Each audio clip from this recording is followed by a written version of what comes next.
Ladies and gentlemen, the footage that you just saw was history being made. We've developed an incredibly sophisticated machine. Ward Zero is a one-to-one non-nuclear prototype that is, I believe, the most sophisticated non-nuclear prototype that's ever been developed. But what's incredible about it is that we developed it in only about 10 months. In fact, all of the Valar Atomics engineers that are here today that built this thing were hired after April 1st of last year. In the last 10 months ago, all of this was just a name. It was the name Ward Zero, named after my great-grandfather, Ward Scott, who moved with his young family to Oak Ridge, Tennessee, to work on the Manhattan Project. Led by Enrico Fermi, the Manhattan Project team built the world's first nuclear reactor in only 8 months. It was a very similar concept. It was moderated by graphite. It was fueled by uranium carbide. And the Chicago Pile 1 really inspired the safest and the simplest nuclear reactor architecture we've yet discovered, the HTGR. And the Valar Atomics team follows in their footsteps. The goal of Valar Atomics is to make the world's energy by building nuclear power at planetary scale. In order to do that, we're going to have to build thousands of nuclear reactors. These nuclear reactors are going to do incredible things. They're going to power AI with data centers. They're going to reindustrialize economies with advanced manufacturing and metals. And most importantly, they're going to make the world's fuels. Our reactors, by splitting water into hydrogen and oxygen and taking the hydrogen and bonding it with CO2, can actually make the world's jet fuel and diesel and gasoline at a lower price than oil and gas and completely carbon neutral. The road ahead of us is very long. Our ambitions are very large. We're gonna have to make thousands of nuclear reactors. But it doesn't start with thousands. It doesn't start with the perfect plan for the perfect factory, for the perfect device that doesn't exist yet. Instead, it starts with building just one. And so I'm so excited to present to you Ward Zero.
Welcome to Ward Zero.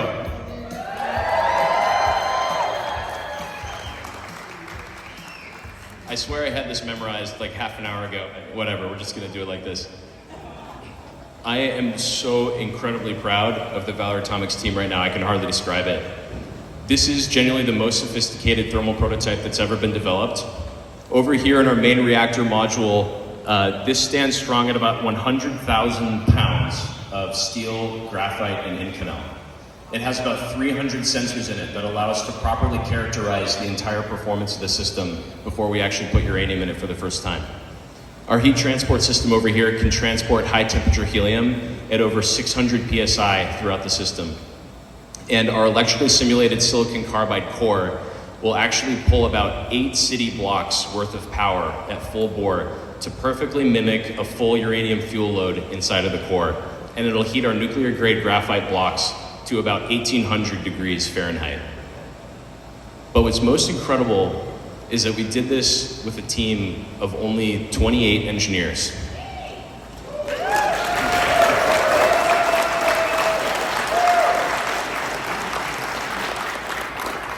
We did this with a team of 28 engineers and only 4 non-engineers, by the way. Our ops staff is unbelievably heroic. They're incredible.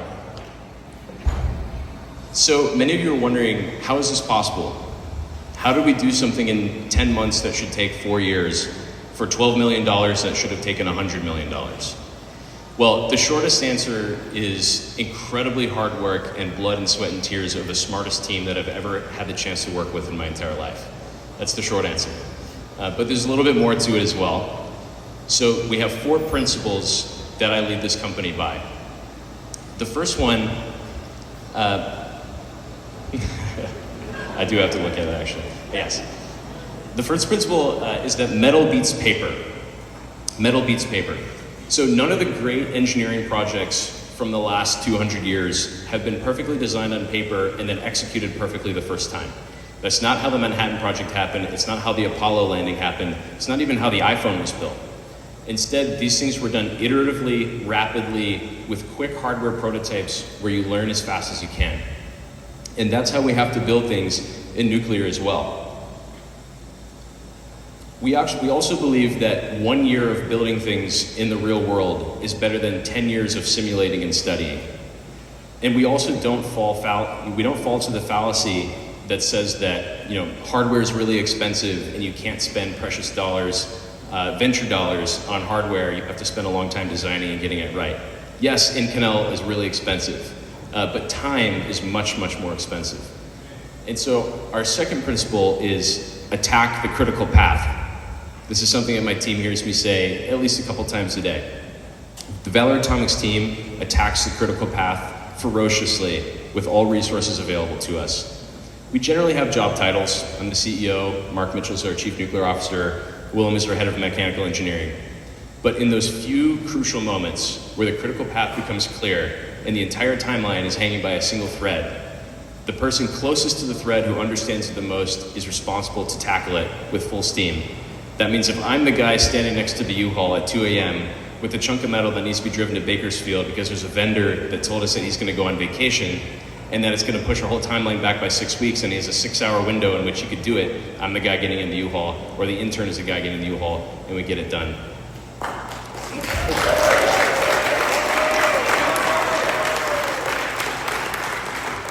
Another example of this, the guy who is in the hard hat, the black hard hat with the white Valar logo on it, in the video loading graphite into the reactor, that guy has a master's degree in thermodynamics, and he has a PhD in nuclear engineering. Most of his time is spent running thousands of calculations on hundreds of EC2 clusters and arguing with me about Monte Carlo simulations or transient analysis or parametric optimization of the thousands of variables that we have to get right to build a nuclear reactor. But that night, graphite needed to be loaded, and it was 3 a.m., and the rest of the team had crashed in the conference room to get some sleep, and so he suited up and he got it done. At Valar Atomics, everyone stacks the graphite.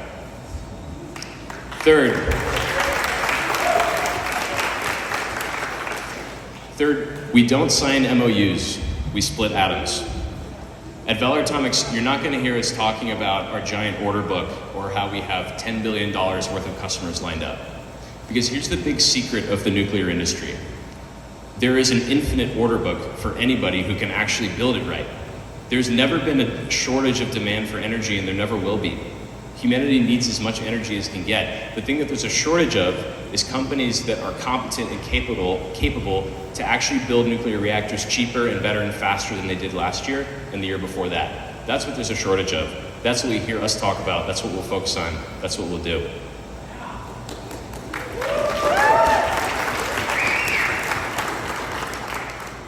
Finally, and most importantly, at Valar Atomics, we believe that small, competent teams can get more done than big teams. So a lot of people, when they tour through here in the last couple of months, have been really surprised at how much we've gotten done in a really short period of time. But even more surprising is when they walk upstairs to the bullpen and they see how few seats are up there. There are 32 team members on the Valar Atomics team, and every single one is a total killer. Here's how this works. It's basically a 2-stroke engine. We hire the best people in the world, and we give them extraordinary latitude and authority to get the money that they need, the resources they need, assemble the team that they need to get the job done in front of them at all times. And then we hold them responsible for the result. What this means is that only the talented survive. But it also means that the most talented people in the world have the most fun here. Because what talented people really want is they want exposure to reality. They want to learn. They want to do better than they did yesterday. And they're going to find that here more than anywhere else. Now, this entire scheme only works if you have the best people in the world. And I'm so grateful that we do. And so please put your hands together for the most talented team in nuclear, Valar Atomics.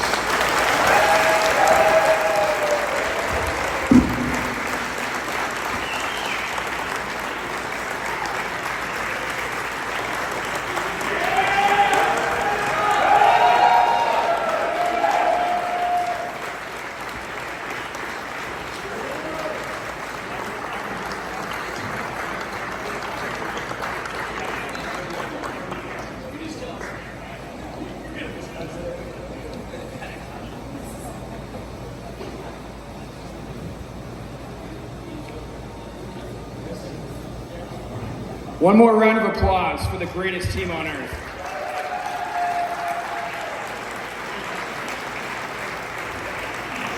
So we have Joe and Ishan, who have definitely laid a lot of graphite cutting today. And we want to remind you, this is one of several thousand on the way.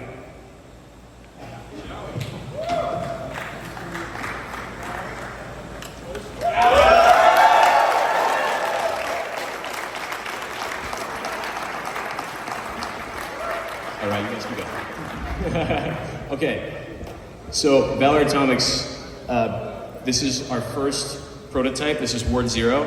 Obviously, this is a very beautiful machine. It's a great looking piece of hardware. You are welcome to take and post as many photos and videos as you'd like. But we want to go one step further. We'd actually like to show you the reactor itself and allow you to come back here behind the curtain and experience it for yourself. And we'd love to start with existing Valar Atomics investors. We have some amazing investors. Steve Marcus at Ride Ventures is here tonight.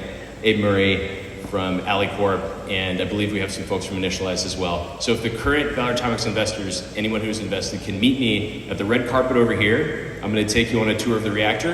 And if everyone else wants to line up as soon as we're through, you can come back as well. We're so excited for you guys to experience Ward Zero for the first time. Thank you.